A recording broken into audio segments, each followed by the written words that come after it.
Assalamualaikum warahmatullahi wabarakatuh. A'udzu billahi minasy syaithanir rajim. Bismillahirrahmanirrahim. Ahmadu man istafa min ibadihi man syaa bil wilayah wa khassasahu bihamli asrarihi wa jazabahu minhu ilaihi bisabiqil inayah. وأشكره أنه من علينا بالإيمان بما جاءت به أنبياؤه من أسراره الربانية ووفقنا لمتابعة سنتهم البهية السنية وأصلي وأسلم على من سجد له الملك وهو في ظهر أبيه السوري وعلى آله وصحبه وتابعيهم من كل نبيهم النور أما بعد.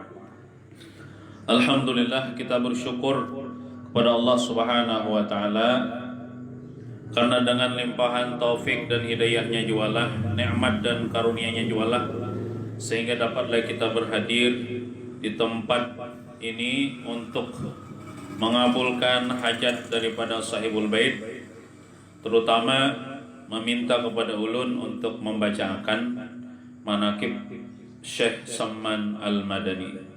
Mudah-mudahan dengan berkat pembacaan manaqib beliau, Allah Ta'ala mengampuni seluruh dosa-dosa kita zahir batin seumur hidup dan mengabulkan hajat kita berataan, wabil khusus hajat sahibul bait, dan mudah-mudahan Allah Ta'ala jadikan kampung kita kampung yang berkah, yang jauh atau terhindar daripada segala macam bala musibah, dan mudah-mudahan kita seberataan nantinya mati hal keadaan beriman husnul khatimah. Amin ya rabbal alamin. Salawat dan salam tak lupa kita haturkan keharibaan junjungan kita Nabi besar Muhammad sallallahu alaihi wa ala alihi wa sahbihi wasallam. Allahumma salli wa sallim ala sayyidina Muhammad wa ala ali sayyidina Muhammad. Langsung saja ulun akan membacakan manaqib Tuan Syekh Muhammad Samman ini ala kadarnya. Adalah Tuan Syekh Muhammad Samman itu, beliau dilahirkan pada tahun 1132 sesudah hijrah Nabi sallallahu alaihi wasallam di dalam negeri Madinatul Rasul, dan beliau diwafatkan pada tahun 1189 sesudah hijrah Rasulullah sallallahu alaihi wasallam pada hari Arba tanggal 2 Zulhijjah Al-Mubarakah, dan dimakamkan di Baqi' berhampiran dengan pekuburan segala istri-istri baginda Rasulullah sallallahu alaihi wasallam. Ini suatu faedah, barang siapa melazimkan membaca manaqib Tuan Syekh Muhammad Samman ini pada tiap-tiap tahun sekali serta bersama-sama orang banyak, dan membaca Al-Quran serta bertahlil dan bersedekah sekedar kemampuan, kemudian dihadiahkan pahalanya itu kepada Tuan Syekh Muhammad Samman, apakan lagi jika dikerjakan pada hari wafatnya, niscaya Allah Subhanahu wa Ta'ala akan meluaskan rezekinya yang halal, dan lagi Allah akan menyampaikan segala hajatnya daripada hajat dunia wal akhirah. Mudah-mudahan hajat kita berataan dikabulkan oleh Allah Subhanahu wa Ta'ala. Amin ya rabbal alamin. Kemudian ulun di sini akan membacakan tentang wasiat Tuan Syekh Muhammad Samman. Adalah wasiat Tuan Syekh Muhammad Samman radhiyallahu anhu. Ujar sidin, lazimkan olehmu hai segala muridku akan sembahyang 5 waktu berjamaah dan sembahyang Jumat. Nah, jadi ini sangat penting sekali. Kenapa? Karena kewajiban kita merupakan rukun Islam, yaitu sembahyang 5 waktu. Kalau bisa dikerjakan di awal waktu, jangan sampai keluar daripada waktunya. Karena Allah Ta'ala pernah berfirman dalam Al-Quran, Innas salata kanat 'alal mu'minina kitaban mawquta, yang artinya sesungguhnya sembahyang fardu itu adalah atas orang yang beriman, itu ada sudah waktu yang ditentukan. Zuhur kan, itu di waktu zuhur ya, kalau kada mau zuhur di waktu asar mengerjakan berarti keluar. Nah, maka jangan sampai terkeluar daripada waktunya. Allah Subhanahu wa Ta'ala juga berfirman, Ya ayyuhalladzina amanu, wahai orang-orang yang beriman, la tulhikum amwalukum wala auladukum an zikrillah. Jangan sampai melalaikan akan kalian oleh harta kalian, oleh anak-anak kalian. Dari apa? Daripada berzikir kepada Allah. Maksud berzikir kepada Allah itu yaitu sembahyang 5 waktu. Jangan sampai gara-gara kita mau urus gawian, mau urus harta kita atau anak-anak kita sehingga sembahyang kita tertinggal. Sekurang-kurangnya keluar daripada waktunya. Jadi adab kita kepada Allah Subhanahu wa taala apabila sudah sampai waktu sembahyang itu jangan ditunda. Jangan ditunda-tunda. Kenapa? Karena Allah Ta'ala sualah menunda hinak kita.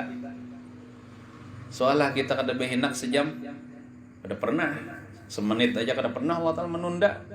Sualah Allah Ta'ala menunda rezeki kita. Kita bila hendak makan 5 kali sehari kawan, asal ada nasinya aja ya Allah. Kalau misalnya lapar, kena aja kau tunda aja jangan. Nah, kecuali puasa ya Allah. Namun kada puasa ini kita kapan aja hendak makan kada kawa, kada menunda-nunda ya Allah. Nah, habis itu kita hendak bahera. Bila kita hendak ya Allah, kaulah ditunda-tunda. Tapi bahera di salawara benar ya. Nah, hendak bakami kada perlu ditunda-tunda. Nah, itu kan tuh nikmat Allah Ta'ala. Kita kawa bahira, kawa bakami. Tuhan kada menunda, kena aja nyawa, besok aja beheranya, esok aja bakamihnya. Tuhan nggak ada kayak itu. Kapan saja kamu hendak beher, hendak bakami silahkan. Allah Ta'ala kada menunda-nunda. Tapi kenapa kita ketujuh menunda-nunda kewajiban kita kepada Allah Subhanahu wa Ta'ala? Kita misalnya di kampung, bila disaru orang, contoh kita tulak saruan, jorang saruan jam 7. Datangan sudah orang jam 7, kita kada datang lagi. Pas jam 8 hanya kita datang, terlambat kita. Lalu kita tuh ada rasa supan lawan orang. Kenapa? Terlambat datang. Orang sudah hendak belikan, hendak taqabbalallahu minkum, hanya kita datang. Nah, kita asa supan. Nah, itu undangan manusia, kita bisa supan tadudi datang. Ini undangan Allah Ta'ala. Napa undangan Allah Ta'ala? Bila hayya 'alas shalah, hayya 'alal falah, itu undangan Allah Ta'ala. Kenapa kita kada malu ketika undangan Allah Ta'ala itu kita kada tepat mendatanginya? Artinya kenapa kita kada maluan Allah Ta'ala? Kita menunda waktu sembahyang. Sembahyang itu adalah undangan Allah Subhanahu wa Ta'ala. Kita lebih malu daripada manusia, daripada malu kepada Allah Subhanahu wa Ta'ala. Jadi kita di situ disuruh berpikir untuk menyadari wa may yaf'al dzalika fa ulaika humul khasirun. Siapa yang memperbuat yang demikian itu artinya meninggalkan sembahyang gara-gara mengurus dunia. Minimalnya sembahyang tak keluar daripada waktunya. Wa ulaika humul khasirun, maka mereka telah orang-orang yang rugi nanti di akhirat. Di dunia mungkin kada rugi, tapi di akhirat rugi. Apakah lagi sampai ketinggalan sembahyang berjamaah. Masjid kita sing ganalan, sing bagusan, tapi paling sesap. Paling maghrib duduk 2 sap atau 3 sap. Nah, masjid kita sing ganalan. Kita berpintaan di jalan bahari kan. Uyuh, berpintaan sekalinya sudah tontong masjidnya. Nah, masjidnya banyak nang kosongnya. Paling tahi cacak nang memenyake. Nah, itu kesadaran kita. Oleh karena itu kita memakmurkan masjid itu termasuk kita membangkitkan semangat kaum muslimin, karena kekuatan kaum muslimin itu terletak di masjidnya. Bila masjidnya hibak, itu pertanda kaum muslimin itu bersatu padu, kompak. Nah, itu sembahyang jangan sampai tertunda.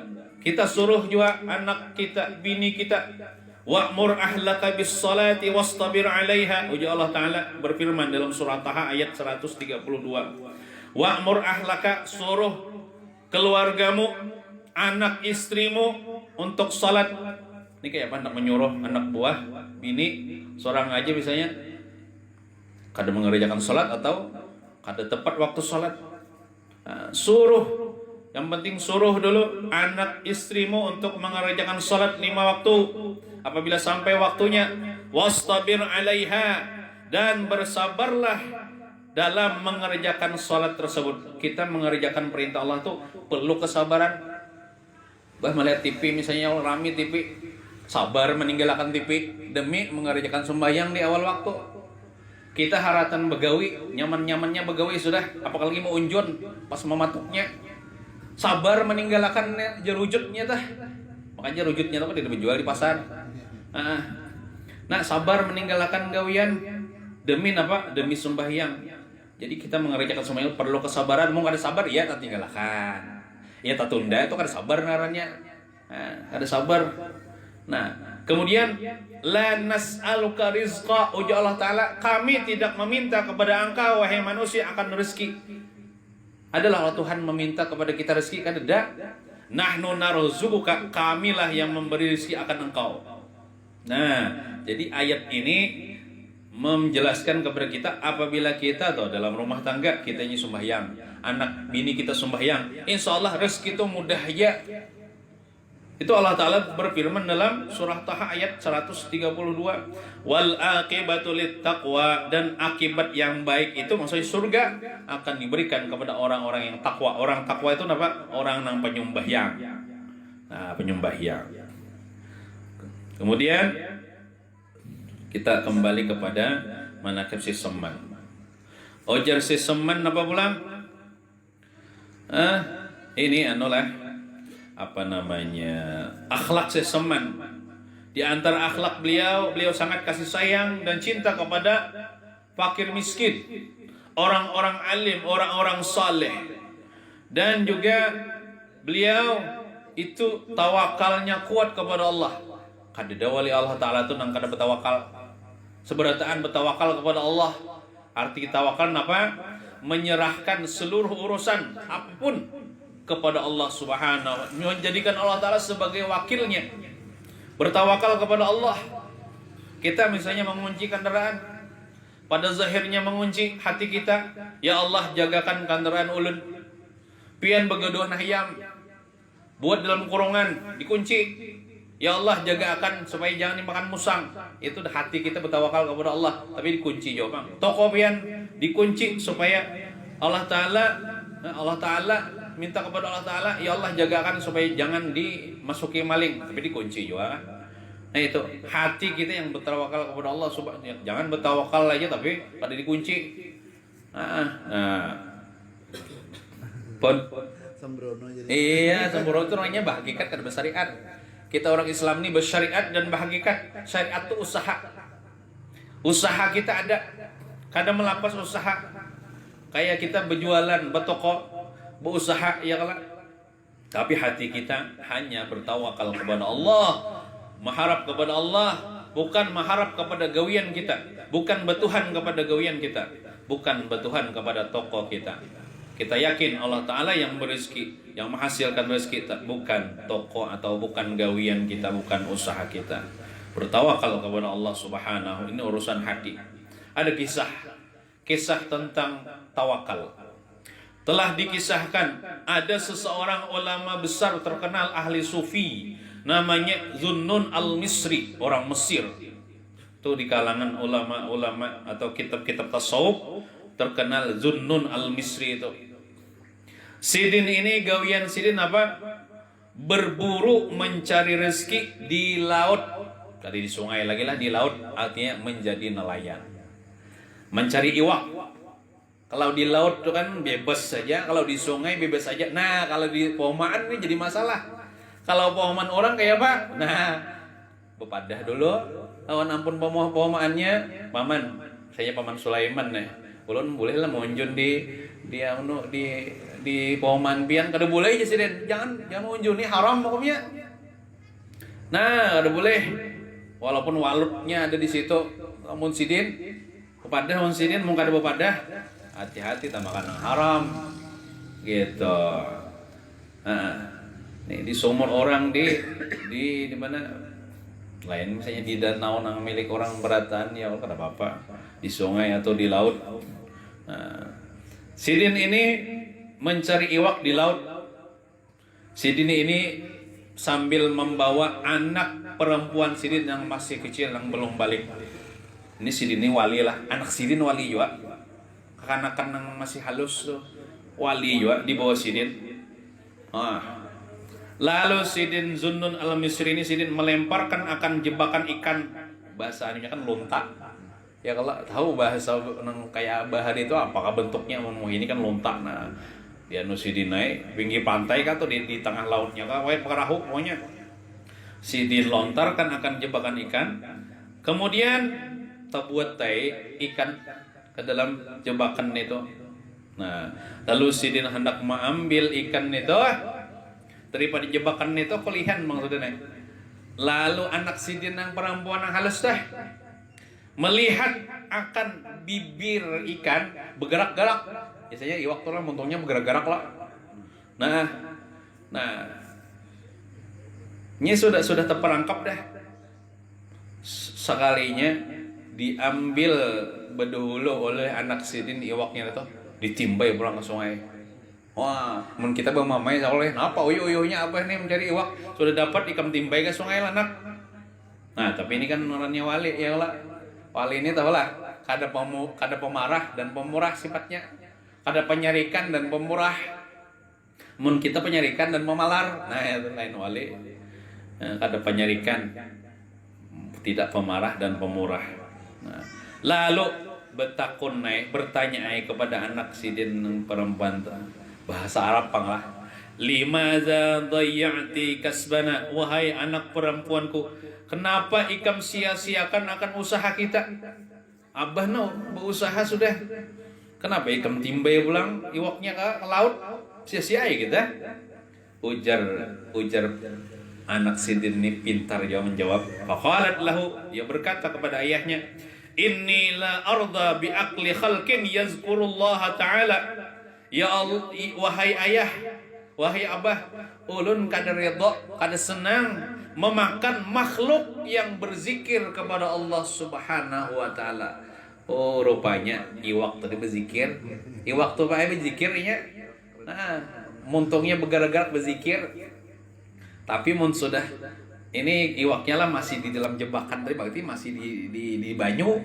Tapi mun sudah terbuat dalam gayung sudah itu tahu berzikir kadanya wallahu alam. Nya iwak tuh bila selama berzikir itu inya kada kau lagi ditangkap.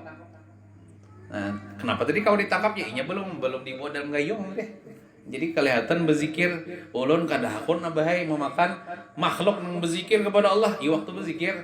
Buktinya dalam hadis Nabi, ujar Nabi, apabila orang tolah pergi menuntut ilmu atau mengajarkan ilmu agama, maka iwak-iwak yang ada di banyu itu beristighfar, memintakan ampun kepada Allah atas dosa-dosa orang yang menuntut ilmu agama atau orang yang mengajarkan ilmu agama. Iwak kayak dah, iwak tuh ini memintakan ampun, beristighfar, berzikir kepada Allah Subhanahu wa taala. Faqala laha abuha, berkata oleh abah sidin yaitu Zunnun al-Misri tadi. Fama zanaf'alu, bahpang napa lang kita gawi lagi. Abah gawian ngini aja sebutin. Mencari iwak nih. Inginilah tawakalnya tinggi nih. Kita kan bisa kada konutin nih. Ya kalau apa munjun boboyo haruan buat dalam saya ditimbai pulang kan. Makamnya lain. Nah, tawakalnya nih tuh nang kita contoh kena ada ujungnya kena tawakalnya tuh. Cuman gawiannya kan aku dituruti. Kaulah biar uyo munjun ya bini membuang ke sumur ya Allah. Kalau sumur kan kau aja diunjuni ini dibuang ke sungai. Nah, padang kita gawe lagi. Kada mencari iwak ini. Faqalat, ujarna anak tadi menjawab, natawakkalu 'ala Allah, kita bertawakal aja kepada Allah. Masalah rezeki kita serahkan aja kepada Allah. Ada aja gina. Ujarna anak nih, ibadna anak nih lah. Wa yarzuquna mimma la yazkuruhu Allah taala, dan Allah taala bakal memberi rezeki kepada kita wahai ayah daripada makhluk atau rezeki nang kada berzikir kepada Allah. Kayak wade kan, kada berzikirnya kepada Allah, ya Allah makan aja ya Allah. Tapi mun iwak, nah bergerak-gerak montongnya tuh berzikir kepada Allah. Ulun asa kada purun makan orang yang berzikir kepada Allah. Ujarna anak tadi. Biar aja Allah taala kena memberikan rezeki nang kada berzikir inya kepada Allah, itu aja nang kita makan. Ujarna anak tadi. Lalu nang berdua beranak ini sudah meninggalkan sudah akan mencari waktu bulikan ke rumah. Betawakal keduanya nang apa betawakal, nah anak betawakal itu tadi bisukanlah mencari waktu deh sampai sore.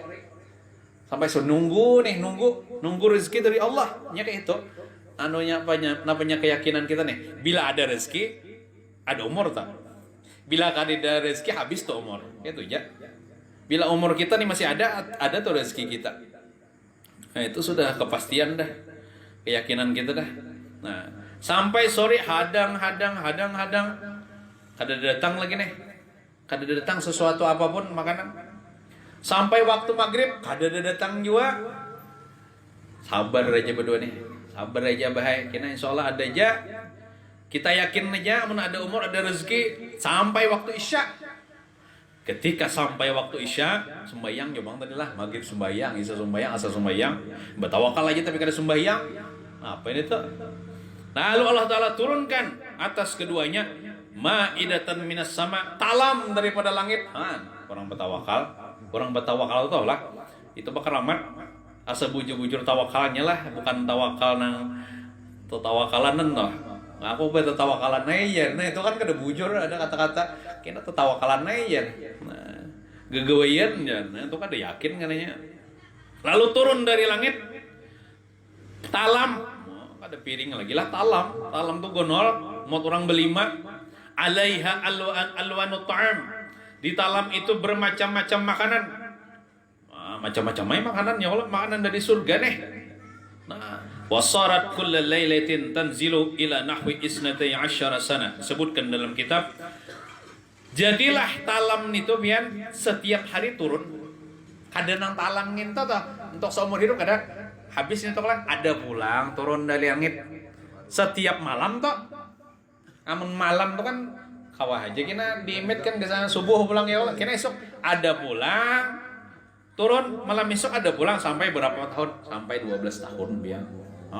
12 tahun kan begawi lagi. Began di rumah aja. Karena bertawakal kepada Allah tadi. Allah Ta'ala sugih. Mengharap kepada Allah. Nya kayak itu. Bila orang telah berusaha juga. Hatinya bertawakal kepada Allah. Itu mudah. Itu. Ada orang berusaha. Kada bertawakal kepada Allah. Dapat cuman ngalih. Itu nang fungsinya tawakal tuh memudahkan kita. Memudahkan kita untuk mendapatkan rezeki. Karena kita sudah berserah kepada Allah nang mengurus masalah rezeki kita nih. Orang kada bertawakal dapat juga. Cuman tak mudah nang bertawakal. Itu kepada Allah subhanahu sampai 12 tahun mayan kada begawi lagi, kada mau unjun, kada apa-apa lagi datang malam talam dari langit bermacam-macam makanan di dalam talam 12 tahun ya kan. Fazanna zunnun, maka menyangkalah Zunnun al-Misri bahwasanya turun talam itu dengan sebab sembahyangnya, dengan sebab puasanya, dengan sebab ibadahnya. Jadi menurut sangkaan Zunnun al-Misri ini turun talam itu gara-gara sidin penyembahyang, gara-gara sidin pemuasa, gara-gara sidin beribadah. Padahal kada. Kemudian meninggal dunia anak sidin nang bebinian nang halus deh. Meninggal dunia. Imba meninggal dunia kan? Palam tanzilil ma'idah ba'daha, kada lagi turun talam dari langit, stop dah. Fa'alima abuha, maka baru menyadari oleh abahnya anna nuzulal maidah kana bisababiha, adalah turun talam dari langit itu sebab anak sidin. Sidinnya bertawakal ya bang, cuman anak sidin harap lagi tawakalnya. Sidin bukan gara-gara sembahyang kok, bukan gara-gara ibadah puasa kok, atau sedekah kok nang turun dari langit nih. Gara-gara tawakal anakku. Anak sidin ini bakal ramat ya Allah. Pas sudah sidin meninggal kada lagi turun, stop dah. Nah itu. Jadi situ kita mengambil pelajaran ya kalau kita nih apa saja bertawakal kepada Allah. Sampai-sampai kita habis uyah di dapur lah. Ya tuh mengharap kepada Allah juga. Tapi usaha bang ke warung ya Allah, ke warung nukar uyah. Jangan misalnya ibu-ibu ya Allah ada jekin abahnya ya. Nah itu kalau si Gazahir kada apa-apa bang, jangan sampai tak hati. Aku mengharap abahnya jikin nukar uyah ya. Nah jangan mengharap kepada Allah Ta'ala juga. Uyah, fiksin. Tapi jangan malam fiksin lah. Atau napakah acan ya kalau merampah-rampah dapur napakah? Bertawakal kepada Allah, mengharap kepada Allah. Jangan mengharap kepada makhluk, cuman berusaha jawab pang deh. Nah, sama juga kayak kita beribadah deh. Kita beribadah sudah sembahyang 5 waktu sudah, bahkan tepat waktu, bahkan berjamaah. Jangan kita berpingkot lawan ibadah kita. Kita ternyata bertawakal lawan ibadah, sedangkan ibadah itu makhluk juga. Tapi bertawakal kepada Allah. Ya Allah, ulun sudah mengerjakan kewajiban nina. Sesanggup ulun juga. Banyak kekurangannya. Oleh karena itu terimalah ibadah ulun, selamatkan ulun di akhirat. Ini kayak tunang bujurnya, hati bertawakal kepada Allah, jangan lawan ibadah. Kita mestinya setiap malam sudah baca surah Yasin. Iza waqatil waqiah, tabarak napa jar? Siapa baca tabarak setiap malam diselamatkan daripada siksa kubur. Jangan bertawakal dengan surah tabaraknya. Kalau misalnya Imbah Tuntong membaca surah tabarak lalu merasa aman, nah sudah. Jangan. Tetap kita minta lawan Allah Ta'ala. Allah Ta'ala juga menyelamatkan kita daripada siksa dan fitnah kubur. Mungkin itu saja yang dapat saya sampaikan. Mudah-mudahan ada berkah dan manfaatnya. Dan dosa kita, dosa mama abah kita, guru-guru kita, jiran tetangga kita, muslimin muslimat yang diampuni Allah Subhanahu wa taala zahir batin seumur hidup. Dan mudah-mudahan Allah Ta'ala mengabulkan segala hajat kita, hajat dunia wal akhirah, dan mematikan kita keadaan husnul khatimah, mati beriman, membawa iman yang sempurna. Amin ya rabbal alamin. Wa sallallahu ala sayyidina Muhammadin wa ala alihi wa sahbihi wasallam. Walhamdulillahi rabbil alamin. Al-Fatihah. A'udzu billahi minasy syaithanir rajim. Bismillahirrahmanirrahim. الحمد لله رب العالمين الرحمن الرحيم مالك يوم الدين إياك نعبد وإياك نستعين اهدنا الصراط المستقيم صراط الذين أنعمت عليهم غير المغضوب عليهم ولا الضالين آمين آمين بسم الله الرحمن الرحيم الحمد لله رب العالمين اللهم صل وسلم على سيدنا محمد وعلى آله وصحبه أجمعين اللهم إنا نسألك السلامة في الدين وعافية بالجسد وزيادة في العلم وبركة بالرزق وتوبة قبل الموت وراحة عند الموت وغفرة بعد الموت والشهادة عند الموت اللهم هون علينا في سكرات الموت والنجاة من النار والعفو عند الحساب وأمن من العذاب ونصيب من الجنة وارزقنا النظر إلى وجهك الكريم برحمتك يا أرحم الراحمين ربنا لا تزغ قلوبنا بعد إذ هديتنا وهب لنا من لدنك رحمة إنك أنت الوهاب ربنا آتنا في الدنيا حسنة وفي الآخرة حسنة وقنا عذاب النار وصلى الله على سيدنا محمد وعلى آله وصحبه وسلم والحمد لله رب العالمين تقبل الله منكم. Ulun banyak-banyak minta ampun, minta maaf, minta halal, minta ridha dunia akhirat lawan pian barataan. Assalamualaikum warahmatullahi wabarakatuh.